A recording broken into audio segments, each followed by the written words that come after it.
What is going on, everybody? We are back with another pay-per-view review. I'm Nick, And I'm Joe. and I forgot to say this is CCW. Also, before we get too far into this, like and subscribe, bitches. Yeah, please. Let's You grow get the to, channel. you get to hear Comment, us. You get everything. you get to hear us Steven Larson this shit today. One of us loves this show, and the other one hated it. It's amazing. I fucking hated this show. Fucking hated it. Worst pay-per-view of the year for them. Oh, not even close. Not even remotely close. I can think of at least one other stinker earlier in the year. I did not like this match. My favorite match on this card was the Conglomeration Mixed Nut match. That's the match I had the most fun watching. We'll get to my favorite. Um, but yeah, so just kind of out the gate, I won our pick'em thing. Yeah, for the first time Yeah, in 2 months. how dare I want new blood to be in the mix for something? Again, you're picking based off what you want, not what you think would happen.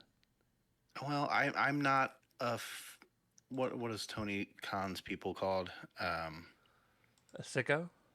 Yeah, I'm not a sicko. I try to make things make sense logically, and I should know better. Everything that was done tonight, 100% made sense, and I'll explain it to you when we get there. Nah, I don't need it explained to me.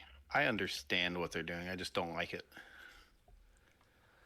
Um, the only match I missed tonight was I thought that Okada was actually going to beat Moxley in the finals because I thought Mox was getting jumped out tonight, and then I still thought it was going to happen, and it did not. You were waiting in bated anticipation. Yeah, it was. I slept for at least 10 minutes of that match, Oh, and dude, I slept through the fucking end of the pre-show and into the start of the Okada and Talk match. um, Did Kristen send you the? Yeah, she put yeah, it she on did. our Discord chat.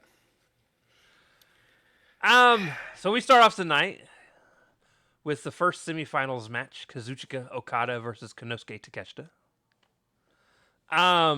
I actually this is my runner up for match of the night for me. I thought this match, all things considered, was really good, even given the ending. Which, look, I'm not the biggest fan of this ending. I know why they're doing the ending, so it doesn't necessarily kill the match for me. Do I wish it would have ended cleanly? Absolutely. It was a But very well wrestled match. But Okada using the screwdriver to get the win, what it ends up doing is it gives, because if you noticed, Callus walked in and was like, "Oh, you all right, Takeshita?" and then bounced, Yep, he went with the victor. walked out with the winner, which leaves Takeshita alone on his own. And you know damn good and well, Takeshita knows and everybody else knows that Callus saw how everything unfolded. And for Callus to still just be like, all right, I'm still with Okada, like it's gonna be enough to push to. I don't think he's going to leave immediately, but it's gonna push Talk to the edge of bouncing out of the fucking family. Dude, I wouldn't be surprised with how Fletcher's match ended if Fletcher didn't bounce as well. He could, because Okada did jack his did jack His his prop. screwdriver. But no, as far as like wrestling goes and like matches and stuff, this was probably my favorite, even though I didn't catch the whole thing. But the finish made sense. It made even it made it funny after watching the Fletcher match, but no, it was very well wrestled. I still wish Talk would have won. I'm so tired of this feud The feud hasn't because they even have started. teased it, gave it a match, and then it's been teased so much that now I don't care. I'm numb to it. Um, I am not numb to it. I'm okay with.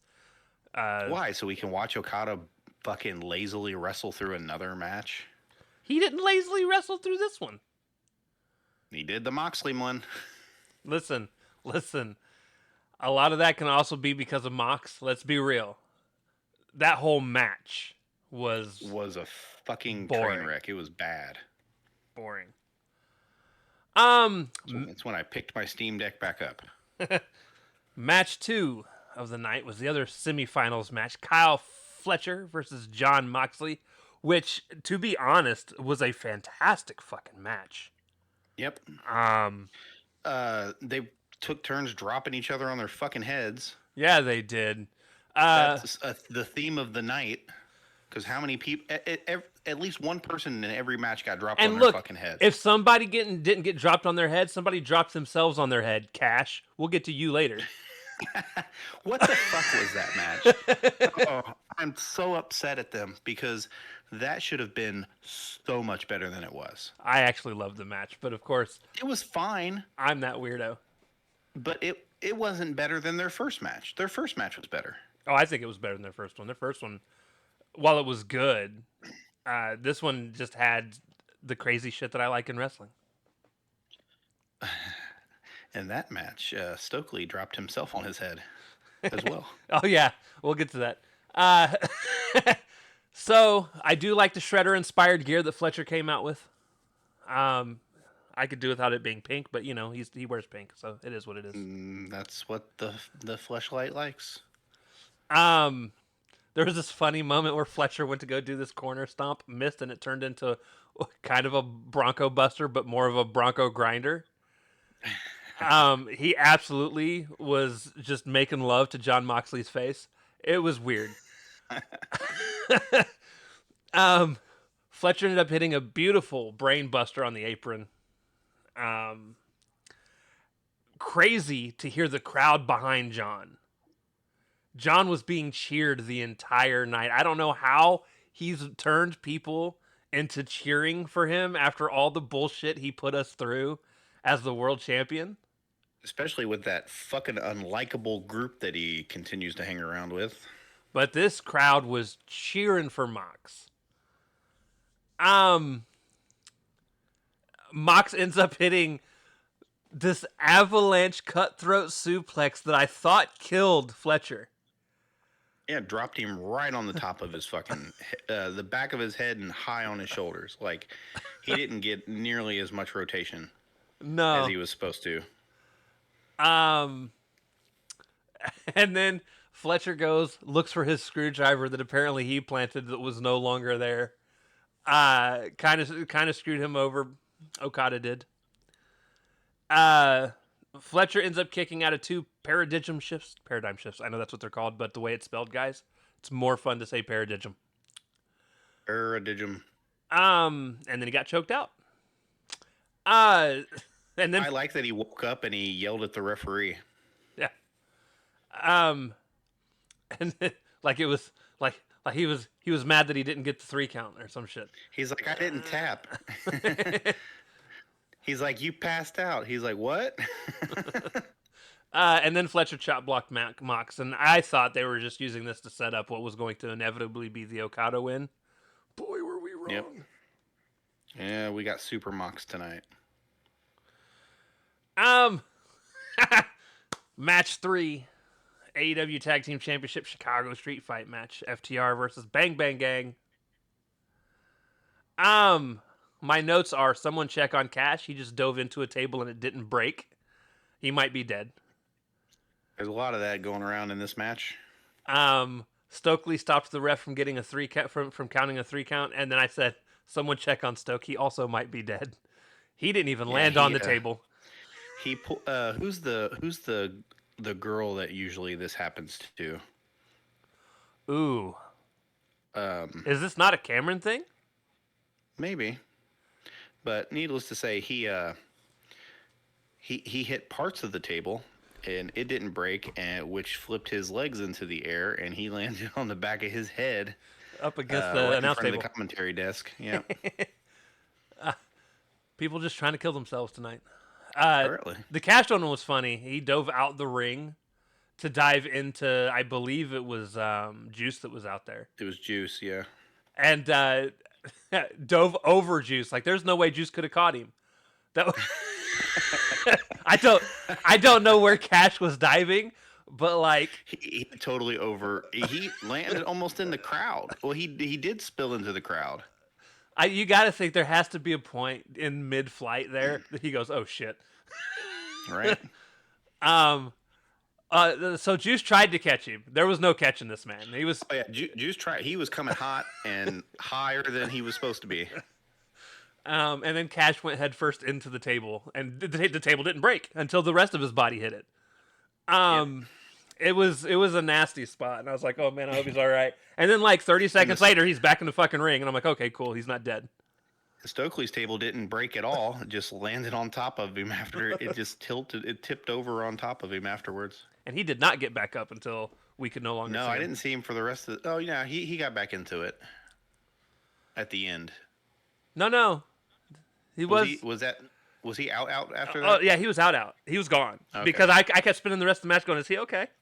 And finally, the match ended, and then they pulled the camera back, and then like he was just gone, and I was like, "Oh, okay, Okay, I'm confusing he's a alive. spot later on then. He's alive." Yeah, I'm sure he's fine. And then I put post match, nothing, no Cope, no Christian, nothing happening. To like I thought this would be a good time to bring back in Cope and Christian if they're still on contract and whatnot. I don't know what the fuck's going on here. They're already teasing. If you guys watch the pre-show, they're already teasing a possibility of like Bandito and Mascara Dorado being a tag team.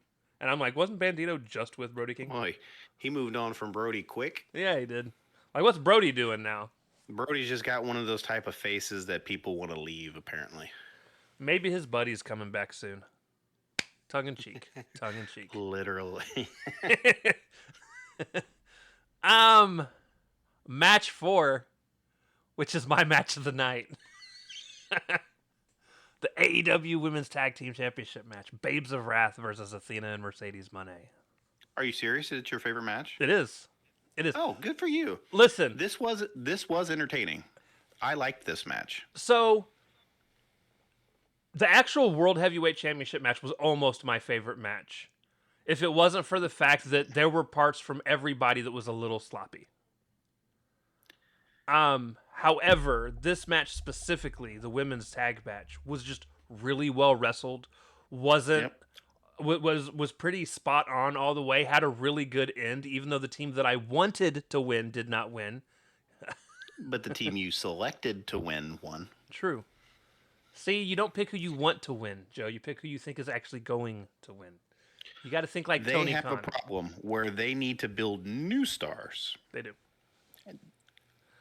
And for some fucking reason, I do it with WWE too. I keep assuming they're going to do that and attempt to build new stars. But I'm wrong every time. Yeah, they don't build new stars at pay-per-views. They build new stars on the regular TV shows. And that's both companies. No, they don't build new stars. They just wait for a fucking ex-WWE guy to get cut, and then they hire them and hope that they are the next big star. Or a New Japan star. None of them are actually built in-house, except for MJF. Hangman. Hangman, New Japan and Ring of Honor. He was an established guy before he came over. Okay. How many people that actually watch AEW now even knew who the fuck he was? True, but that could be said about this entire roster, other than Samoa Joe and Mox, who was a different person than anybody who was in WWE that came over. Yeah. Other than that, nobody. Well, not nobody, but not the casual viewer. The more hardcore people knew who they were. Right. Also, before we go any further, shout out to I about called her Hyman. Haya and Maya World. They got their new AEW roster graphic on Twitter today after their match. Yeah. Yep. Good for them. Taking an opportunity that was passed on by somebody else. Yeah, by somebody that didn't want to be professional. I don't necessarily agree with that statement.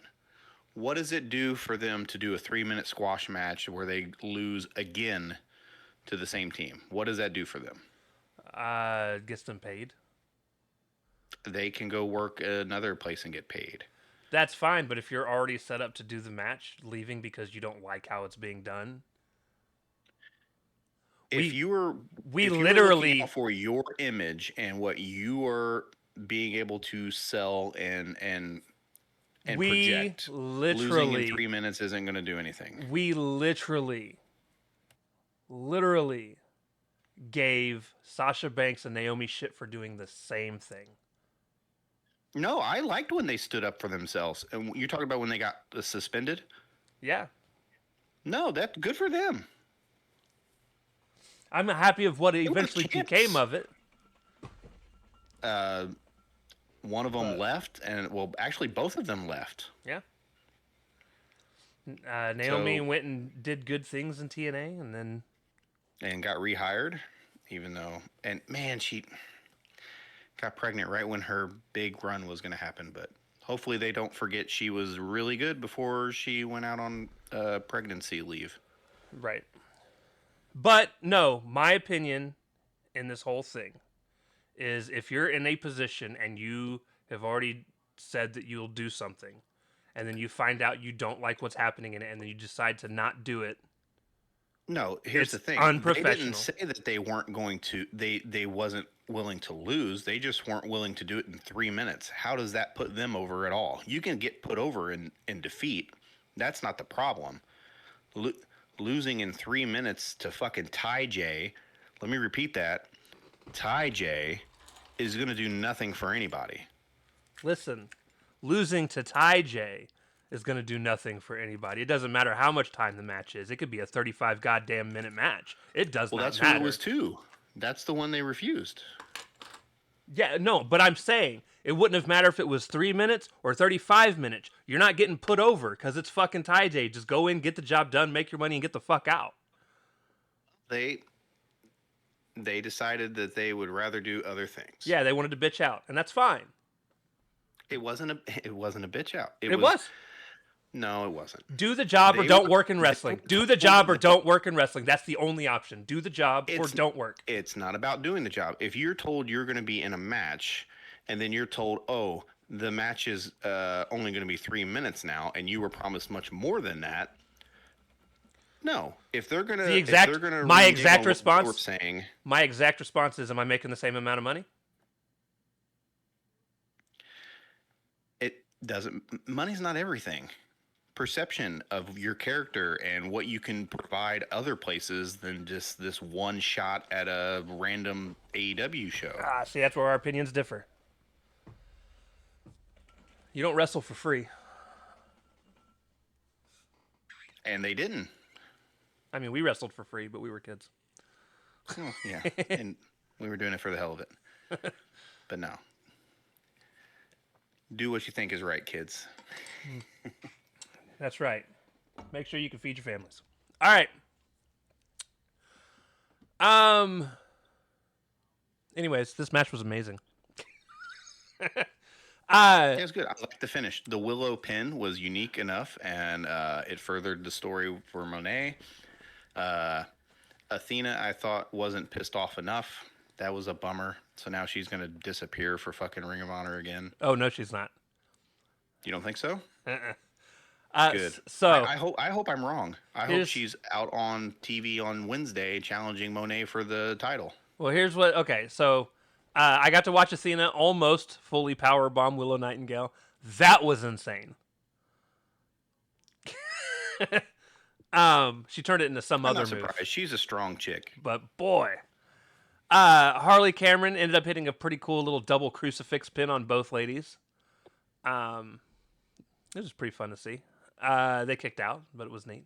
It was a pretty fun match. Monet hit a backstabber into the statement maker on Willow, which Willow eventually reversed it into a DVD, which was pretty neat. The heels ended up accidentally taking each other out, allowing Willow to get the upper hand. And then Willow ends up hitting this really neat roll-up pin for the win. And It's like a flipping, like cartwheel, hook 'em, like pin. It was really, really well done. yes. And then post-match, Athena's pissed at Monet, and nothing comes of it currently. And yeah, so here's what I think is going to happen. So as we talk about here soon, Monet's throwing a pissy fit backstage. And then she says that she is going to beat Willow's fucking ass on Wednesday. So she's going to have a match between her and Willow. I think during that match, Athena is going to come out and cost Monet the match because it's not for the title, if I remember correctly. It's just a match. So I think that Athena's going to come out and cost her the match and then beat her ass. Fingers crossed. I hope so. Fingers crossed. Or if it does end up being for the title, because we never know what's actually on Tony's mind, Monet will win, and then Athena will come out and beat her ass.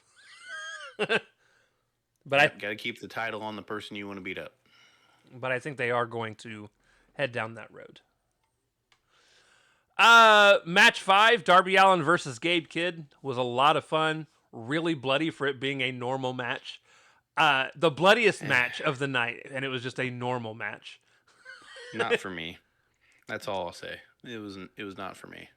They were beating the absolute shit out of each other.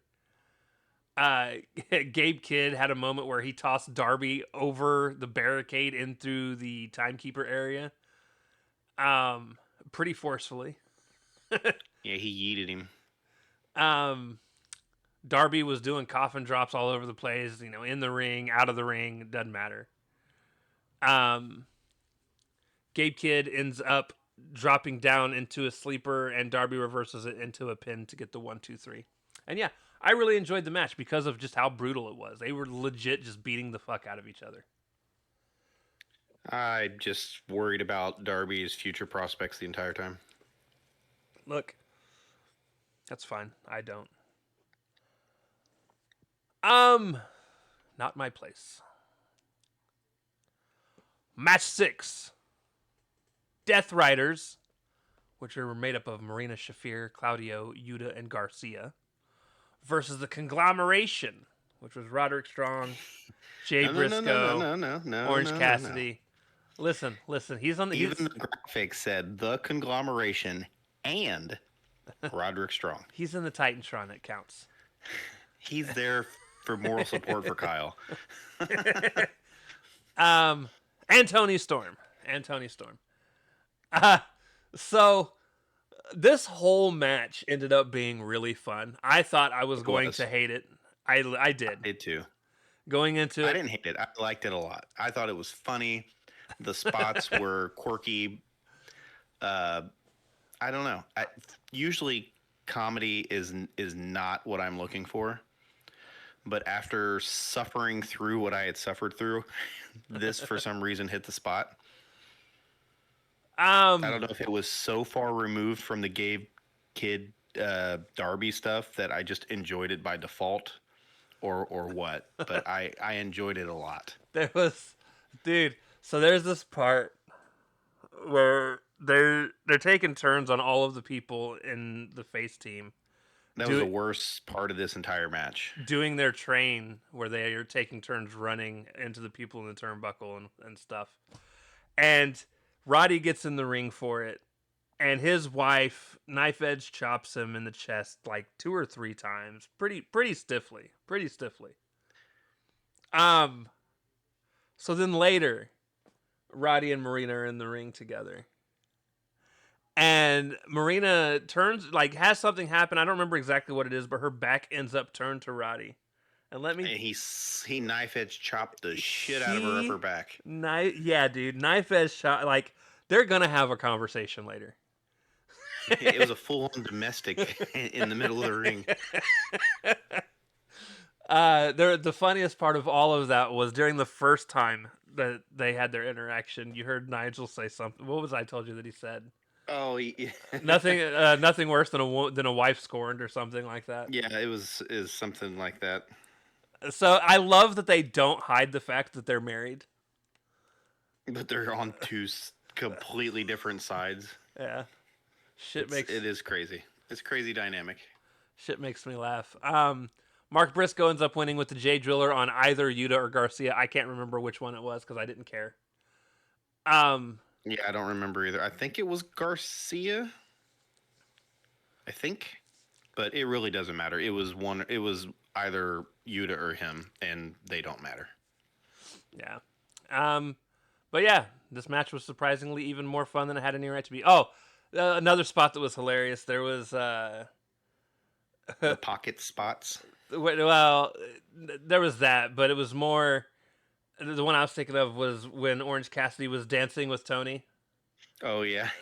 They were It's- doing they were doing some like classic salsa dancing in the middle of the ring, and OC looks like he's doing it very lazily, like he doesn't want to be there, and Tony's like trying to lead him like it's an epic dance in the middle of the ring, but they're she dips him for Marina Shafir to run into a big boot.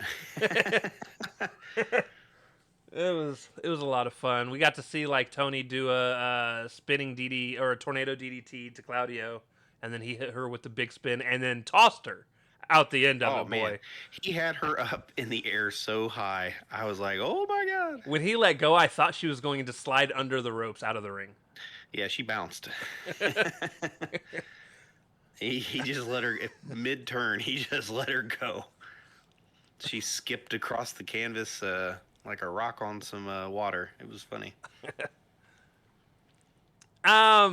Okay, and then this is where I start to lose it. So Yep. match 7, because in between this, Monet has her temper tantrum. I thought that was funny. Whatever. I'm looking It forward served to a purpose. It moved the story forward. It was fine. Yeah. But then the women's world championship match happened. And guys, when I told you guys that like this was the match I was like least excited for of all the matches, it lived up to everything I thought it would be. It was boring as hell. Tried. Is it bad that I tried? I literally sent you the message I sent you just to try to keep you watching the match because I knew you would be counting the kisses to the to the bicep. There were 9, by the way, by one Yes. person. I sent Nick a message over under 3 bicep kisses in this match. I said he was It didn't going. take long to reach 3. I said he was lowballing it. There was one time. He was right.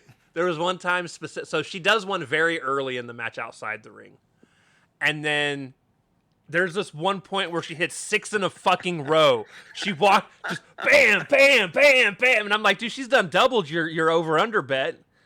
Oh man. Hey, but it kept you watching. Now listen, there was one really cool move in this entire match, and it's only because someone almost died. All right. Stat did a Mikanochu driver off the top rope to Hayter. Dropped fucking her on her head. Well, if you watch it in slow motion, she dropped her on the side of her face. So thankfully, it wasn't the top of her head. But the first angle that they show it to you in full, just when it was in the act of it happening, I was like, is she alive? Yeah, Audrey was pretty concerned in the ring.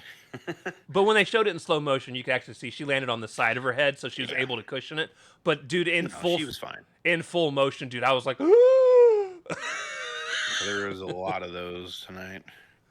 and then they got tired, and something happened. Stat won with what I think was a tombstone, but it also could have been a shoulder breaker. I don't It know. was supposed to be the Saturday Night Fever that she does, which is her little sit down. Yeah. thing. They were so tired, she just fell forward. Yeah, no, it was like the Sunday night COVID. I don't know what the fuck happened, but Yeah, she fell forward. It was like a slam instead of like Oh. a drop.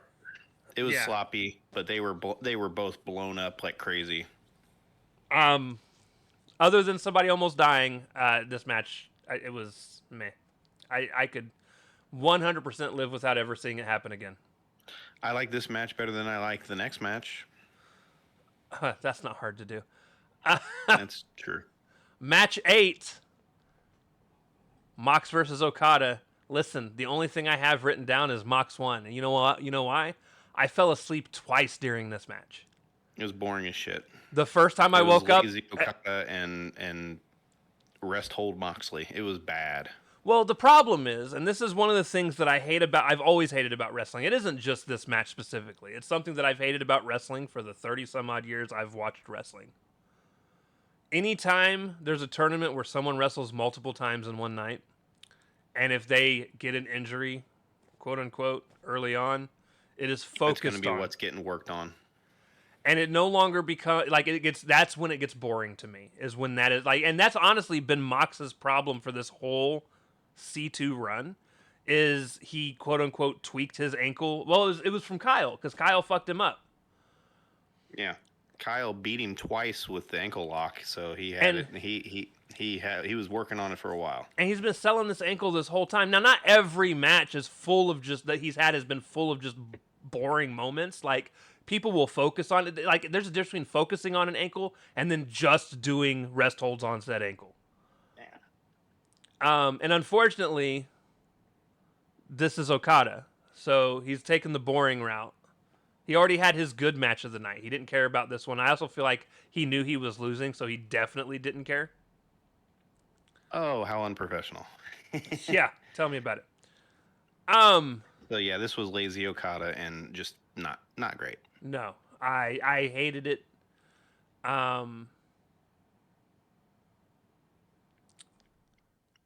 Post match made me even more mad because the Death Riders 'Cause show up. He thought he was Rocky fucking Balboa Listen, and was doing his Adrian, I did it fucking thing. no, the speech didn't bother me. So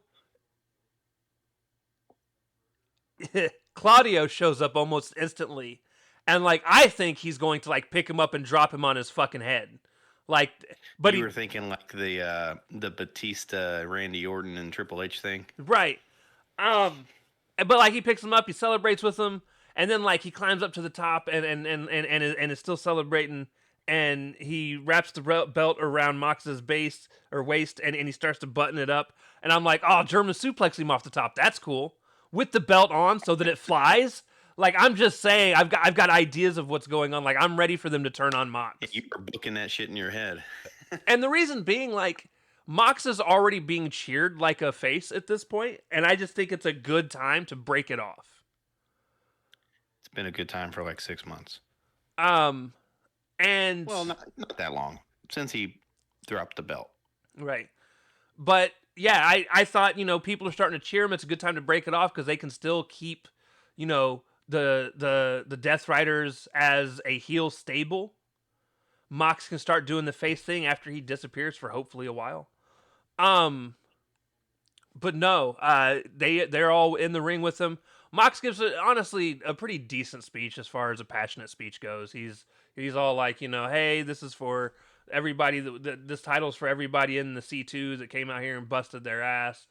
For my people and the fans and everybody that watches wrestling and enjoys professional wrestling. Like, you could tell Mox is especially passionate about professional wrestling.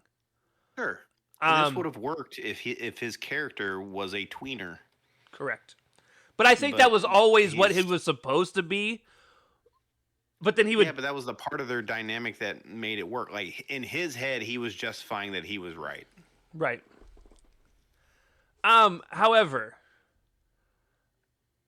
my problem is I was still sitting there waiting, because like they would pan the camera back and you would see like the Death Riders all on the side of the ring, and I'm just like, oh, someone's gonna run out of nowhere and spear the fuck out of this man. It's gonna be glorious. You want that turn so bad. I do, and it never happened. And I'm like, other than the speech, which I was perfectly fine with, none of this mattered to me. Like, the match didn't matter. There was nothing that truly happened post-match that mattered. Like, cool, he's got the title now. Hopefully he doesn't stick it in a briefcase. Whatever. I don't That would be terrible to redo that gimmick again. think they will. But even still, I don't either. But I wanted the turn so bad, and it's just not happening. Now it's like maybe when he loses inevitably this title to Kyle O'Reilly. Because I feel like that's where it's going to go. probably Maybe that's when they turn on if him. Kyle comes back, I keep meaning to look to see where he's been. I know he's the only reason that Roddy won on fucking Friday, or not Friday, Thursday, Christmas, Right. because Roddy beat Claudio after a passionate speech from Kyle. And then the AEW World Heavyweight Championship match. Smojo, Adam Page, I put MVP. It's supposed to be MJF. MJF. Him. Wrong letters. My bad. Versus Swerve Strickland. First and foremost, I love Swerve's Green Lantern outfit. It was pretty cool. Yep. Okay, listen. I was really confused about MJF's intro at first. So with the fire and stuff that had happened, and I saw people coming on the stage without being able to see who they were, I thought they were the Ops Dojo. And then, so I thought Joe was coming out, and I was like, "Is he doing like an old school, like a Samoan intro? Like, is he gonna have the dick on his face and everything?" Oh God, the tribal dick from his TNA days. Because yeah, I was like fire and stuff, and I was like, "That's okay, Samoan, whatever. You know, we'll run with it, fine." But then all of a sudden, you start hearing the super slowed down MJF song, and he hit the Cody elevator coming up. And they've got the spotlight on him and everything. And I'm like, okay, this is actually pretty cool. And then you find out they're all women. It's not even the Ops Dojo. It's just a bunch of women. Nope. Then he got the cascading pyro. Yeah. It was a pretty neat intro. That. That's my favorite. That's my favorite pyro. That's why I love Christian so much. So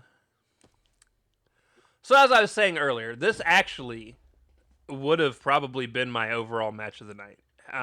Had there not been several, I won't say botches, but the moves came off as a little sloppy, and not as. What killed it for me was the Ops came out and it slowed the match down to a halt. It stopped the match pretty much to a halt. Only for like 30 to 45 seconds. They weren't there long. It seemed like much longer than that. But like, so the match. There were a couple times where like Swerve would kind of be a little sloppy. So like we knew inevitably him and Hangman were going to go at it, which they needed to. It's a 4-way dance. You don't just team up with each other. And the crowd popped when they first did. Right. It was normal. But like there were a couple times Swerve tried to do that thing where he would slide under someone's leg to pick him up and then drop him down almost like a suplex out of like a spine buster type thing. Yep. But like both times he went to go do it to Hangman, like he almost didn't make it under his leg. Cowboy probably couldn't lift his leg up because of those tight ass whatever he was wearing. Probably. And then there were a couple times where Hangman went to go do something. There were a couple times where Joe went to go do something. It was just a little sloppy. It wasn't like they missed the mark or anything. It just wasn't as clean as you expect from your main event talent. Slight positioning things. And then the only person that I didn't feel had any of that issue was the guy that won the match, which was MJF. Anytime MJF went to go do whatever it was he had to do, it was crisp. To be fair, he had far fewer spots. Also true. He was dipping in and out of this match, which is what you should do. Now, one of the cool things that we did get to see right before Swerve and Hangman turned on each other to fight each other was Hangman did a flip off of Swerve's back to hit the buckshot lariat on Samoa Joe. Or it might have been MJF. It was one of the two. But it was pretty nice. I will give them that. And then they did the thing where they turned slowly at each other and then went to fight each other. Fightful stole your thumbnail, by the way. Don't they always? Me and Fightful, yeah. I swear to God.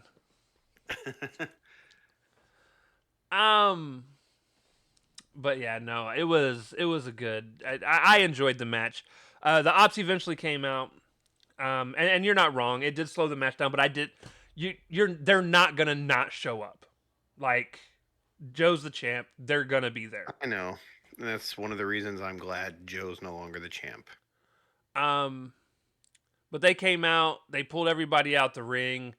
Hangman still managed to kick out of the Muscle Buster pin attempt. And then a bunch of refs came out, ushered off the Ops people. And then everyone was kind of trying to go for their finishers and whatnot. And we got, I believe it was 3 straight buckshots to knock Samoa Joe down finally. 2 or 3, I can't remember. I think it was 3. It was at least 2. Yeah.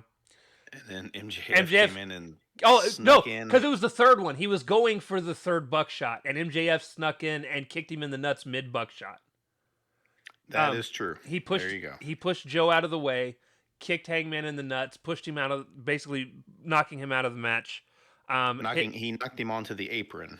Yeah, and then he went and did the the Heat Seeker on Samoa Joe and got the pin. Somehow rolled that big ass body over after he did it.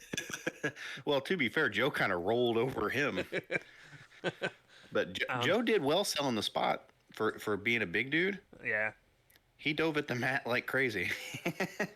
And what this does, this gives us somebody who should be champ. I like MJF as champ.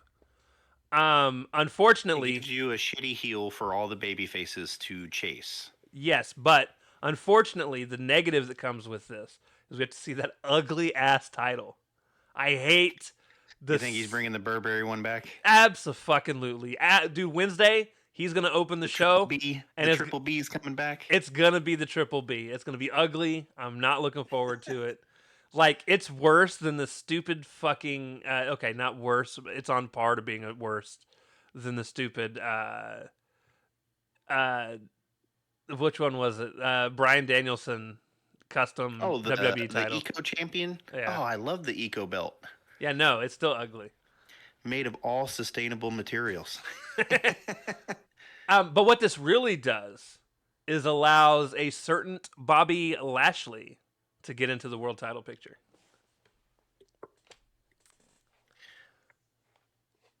Only if he's gonna not care about eating the pin. Maybe. Which seems to be the reason why they don't get on TV very much. Maybe. Or he gets the title. I wouldn't think MJF would be a transitional champion like that. I do not think. Who knows? I do not Tony think. doesn't look logically. I don't think he's going to be a transitional champion. But I also don't think Bobby Lashley is going to be actually back wrestling for another month or two.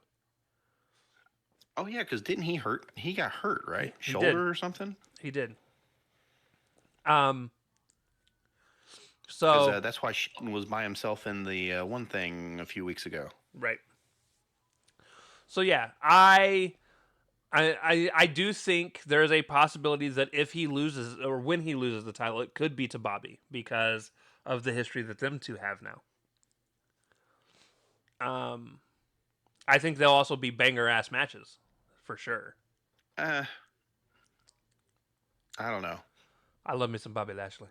I do too, but I feel like it would be a very boring WWE style match. With MJF? I don't know. I cannot remember an actual like bad MJF match.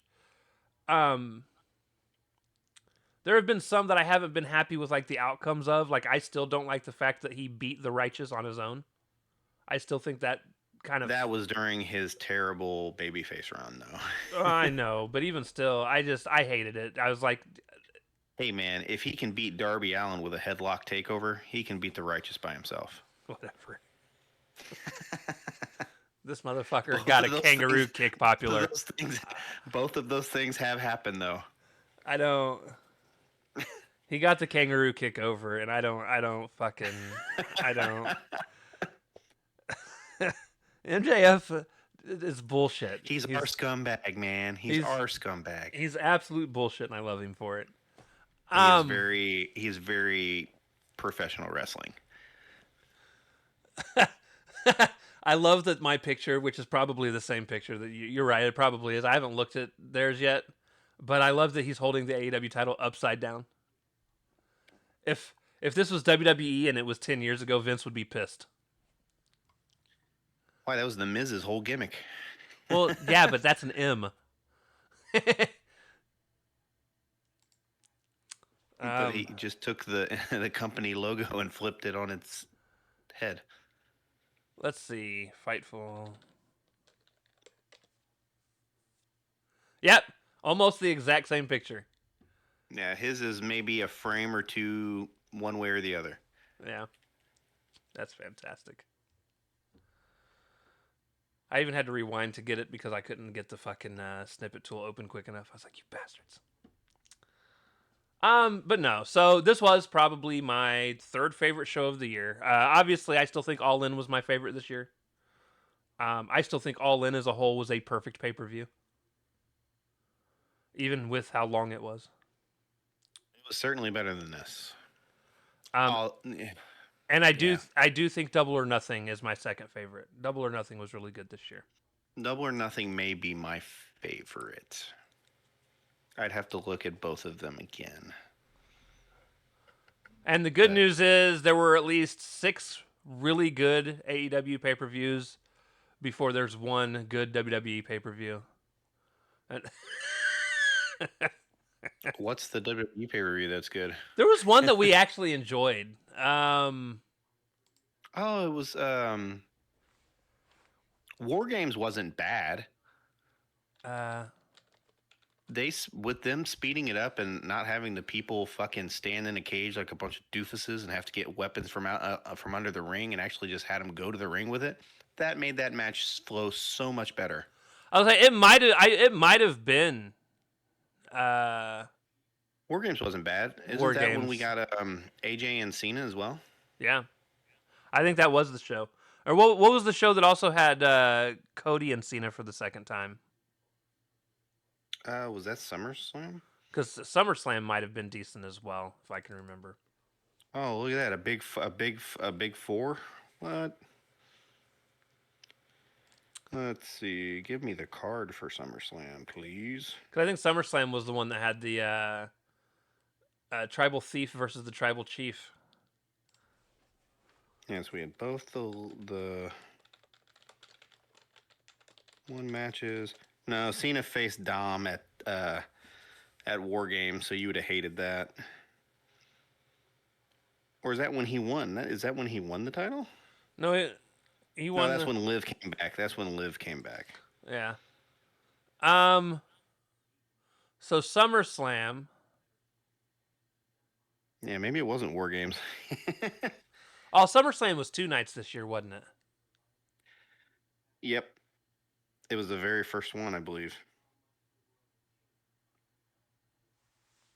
That wasn't SummerSlam. Yeah, that's where Cody and Cena fought. That was a good match, but that wasn't the pay per view that I thought was good. Dominic versus AJ, Solo versus Fatu. I don't know. There were like 1.5 good PLEs from WWE. They happen so rarely we can't even. And then, they don't register long enough to. Right, and then Mania had like 2 good matches. That women's match was amazing. Both the triple threats, I believe. It's always triple threats, man. That's people's unliking. I liked the men's one as well. That's one thing WWE's done really well at WrestleMania are their triple threat matches. Like there was one year, wasn't it? It was like it was like Sheamus, Drew McIntyre, and somebody else, and it ended up being a banger fucking triple threat match. It was like two, maybe 3 years ago. I remember that. Wasn't that for the IC title? I believe so. Triple threat match at Mania for the IC title with Sheamus. There we go. I'll just type that in. It was WrestleMania 39. Oh, that's right. It was Gunther, Drew McIntyre, and Sheamus. Oh yeah, that's got banger written all over it. It was a banger fucking match that year. But the problem is, the only reason that wasn't the best match that year was that was the WrestleMania that was opened up by, if I remember correctly, by Rhea and Charlotte, which is still to this day my favorite women's match of all time. Yeah. Bailey and Sasha at NXT Takeover. It's probably mine. It's really good. The Ring General. But yeah, so that's it for WWE or AEW pay-per-views this year, and WWE. I don't think they have another show until Rumble, right? I think so. I think they get in between here and there with a Saturday night's main event in between there, but I think Rumble is the next big PLE. Yeah. Yep, the Rumble on the 31st. Yep. Nice. And then Yeah, that's AEW doesn't even have another pay per view till March. Full So Gear. I believe, or no, not March 20th. Revolution is the March pay per view. Yeah, they've just got big Dynamite shows like New Year's Smash Yeah, and they got New Year's Maximum Smash. Carnage. Yeah, Maximum Carnage is their next like quote unquote pay per view style show. Yeah, it's on the 14th. We've talked about that. Because Maximum Carnage, we do know one match for sure that's at Maximum Carnage. It's going to be Bandito versus MJF for the world title. And then isn't there a ladies match as well? That I don't know. Probably. Yeah. That's all I got. Yep. It was a long night. Not really. It was just a 4-hour show. Yeah, it was not as long as they normally are. Thank you. 5 hours technically if you're going with the pre-show, but if you watch that, that's on I you. slept during part of that, so I'm gonna give it a pass. Even though the pre-show actually wasn't that bad this show. It never is. No. Most of the Usually the time- pre-show's pretty boring. Usually. Most of the time, what's wrong with these shows is not the wrestling. It's either the booking has you scratching your head or the finishes are stupid. True that. I will say this show did struggle with finishes specifically. I didn't have a problem with the way anybody with Victories and who won. victories and who won. I can get behind that as well, but the finishes I didn't mind. little to be desired. The I- Willow one was the only one I was like, okay. I didn't mind the first match finish because, like I said, it builds up what will be Talk leaving the family. I was not there a wasn't nothing wrong with that match either. I'll concede. I was not a big fan of the second match's ending. I like that Mox won, and I like that it was a good match. I like that Fletcher didn't tap, and I like that he acknowledged that after the fact, so he can kind of hang to that, can Right. kind of hang on that. I wonder maybe But- maybe we've got this all wrong. Maybe Okada gets kicked out. Ooh, what if they kick both Callis and him out because Don tries to defend him? Can they do that? Isn't it Don's family? It is, but maybe they just say, well, who do you think's financing the family? Don. It's no, they're all financing it, and he's taking his cut. Eh. I don't know. He's the one that's signing them to contracts. He'd have to be the one Yes, financing it. contracts that give him the advantage. Well, yeah, that's as It's implied. douchebags do. I don't know. But I was just thinking about it. Like, it just popped in my head. Like, they could fuck around and kick Okada out. That would be interesting. And maybe That would be Okada that'd be the most interesting thing they've ever done. disappears and eventually goes back to New Japan and gets the fuck off of AEW because I'm about over him. Although I do like him giving people the middle finger. So I mean, you know, That's his whole gimmick right now, though. it is. I'm Foreign Hill, who can't talk very good English, but I know what this finger means. And the word bitch. Yeah, and the word bitch. But all right, guys, that's gonna do it. We'll talk to you guys. What's our next Raw's Monday, right? Is that taped? We might not do it. I don't think it's taped. I think this week's SmackDown was the last taped thing. Okay, yeah, December 29th, Raw is live. Okay, then we'll cover it. I don't like covering taped shows. Like, we did Dynamite, and I honestly, we probably could have skipped out on Dynamite too. Yeah, they're usually not very good. I just tape shows. I don't. There's something about tape. Like, I don't like the idea that something can just be cut out because they didn't like how things went. Type shit. Mm. I don't know. Tape shows have always bothered me. I'm glad that the wrestlers, get to spend time with their families. That's not a bad thing. But I don't like watching them. But all right, guys. Yep. Monday's Dynamite is the next time you will see us. So Raw. or Raw, whatever. It's late. Listen, it's late. It's late. I got AW on the brain, anyways. But yeah, we'll talk to y'all next time. Deuces. Later.